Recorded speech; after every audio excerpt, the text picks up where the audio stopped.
భారతదేశ మొట్టమొదటి రాష్ట్రపతి భారతరత్న డాక్టర్ బాబు రాజేంద్ర ప్రసాద్ గారి యొక్క జయంతి డిసెంబర్ 3 తారీఖు. ఈ డిసెంబర్ 3 తారీఖునే మన భారతదేశంలో నేషనల్ అడ్వకేట్స్ డేగా జరుపుకుంటారు. అంటే జాతీయ న్యాయవాద దినోత్సవంగా జరుపుకుంటారు. డాక్టర్ రాజేంద్ర ప్రసాద్ గారు న్యాయవాదిగా ఎల్ఎల్బి పూర్తి చేసి ఆ తర్వాత అలహాబాద్ యూనివర్సిటీ నుంచి డాక్టరేట్ పొంది న్యాయవాద వృత్తిలో అత్యంత నిష్ణాతులుగా అత్యంత మేధో సంపత్తి గల వాళ్ళుగా ఆయన ఉండడం జరిగింది.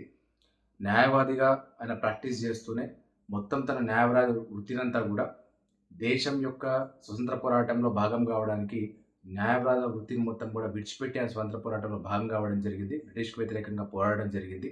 నాన్ కోఆపరేషన్ మూవ్మెంట్లో కావచ్చు, అనేక ఉద్యమాల్లో మహాత్మా గాంధీ గారితో మిగతా అందరితో కూడా ఆయన పనిచేయడం జరిగింది.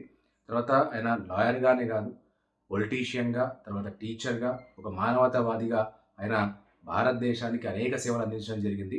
అందులో భాగంగా బీహార్, బెంగాల్లో ఏవైతే వరదలు వచ్చినాయో 1914 ఆ ప్రాంతంలో, ఆ వరదలలో కీలకంగా ఆయన పనిచేయడం జరిగింది. చాలా కీలకంగా పనిచేసి చాలామంది కూడా ఆ వరదలలో సేవలు అందించడం జరిగింది.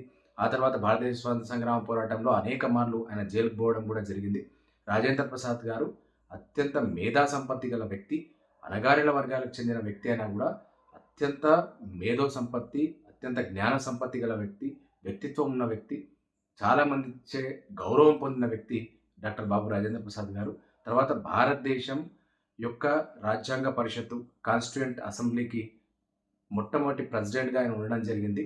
ఆయన యొక్క అధ్యక్షతలోనే ఈ డ్రాఫ్టింగ్ కమిటీ అనేది వేయబడ్డది రాజ్యాంగం రచించడానికి. ఆ డ్రాఫ్టింగ్ కమిటీకి చైర్మన్గా డాక్టర్ బాబాసాహెబ్ అంబేద్కర్ గారు ఉండడం జరిగింది. తర్వాత భారతదేశానికి స్వాతంత్రం వచ్చిన తర్వాత 1950 1962 వరకు భారతదేశం యొక్క మొట్టమొదటి రాష్ట్రపతిగా డాక్టర్ బాబు రాజేంద్ర ప్రసాద్ గారు సేవలు అందించడం జరిగింది. ఒక గొప్పనైన మానవతావాదిగా, గొప్పనైనటువంటి స్వాతంత్ర సమర యోధులుగా, గొప్పనైనటువంటి ఒక న్యాయవాదిగా, జాతీయవాదిగా ఆయన అందరికీ స్ఫూర్తిదాయకం. కాబట్టి ఆయన యొక్క సేవల్ని గుర్తిస్తూ ఆయన యొక్క జన్మదినం నాడు జాతీయ న్యాయవాద దినోత్సవంగా మనం జరుపుకుంటాం. And he is known for simple living, high thinking. ఆయన ఇంత ఉన్నా కూడా సాదాసీదాగా జీవనం సాగించినటువంటి వ్యక్తి. తన యొక్క చివరి దశ వరకు కూడా, చివరి జీవితం అంతా కూడా, ఆయన చనిపోయేంత వరకు కూడా సకాదత్ ఆశ్రమం ఏదైతే బీహార్ అంటే పాట్నాలో ఉందో దాంట్లో ఆయన జీవితం అంతా కూడా గడపడం జరిగింది. తన చివరి రోజు కూడా అక్కడనే గడపడం జరిగింది. ఎంత ఉన్నా కూడా సాదాసీదా జీవనం గడిపి అత్యంత వ్యక్తిత్వం కలిగినటువంటి వ్యక్తి, అందరికీ ఆదర్శప్రాయమైనటువంటి వ్యక్తి బాబు రాజేంద్ర ప్రసాద్ గారు. ఆయన ఈ తరానికి స్ఫూర్తి.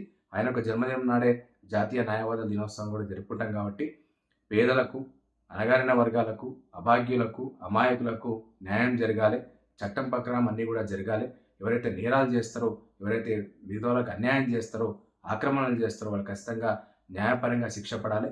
న్యాయవాదులు అందరూ కూడా న్యాయం వైపు ఉండాలని ఆకాంక్షిస్తూ బాబు రాజేంద్ర ప్రసాద్ గారి ఆశయాలకు అనుగుణంగా మన దేశ పునర్నిర్మాణంలో మనంతా కూడా భాగం కావాల్సిన అవసరం. జై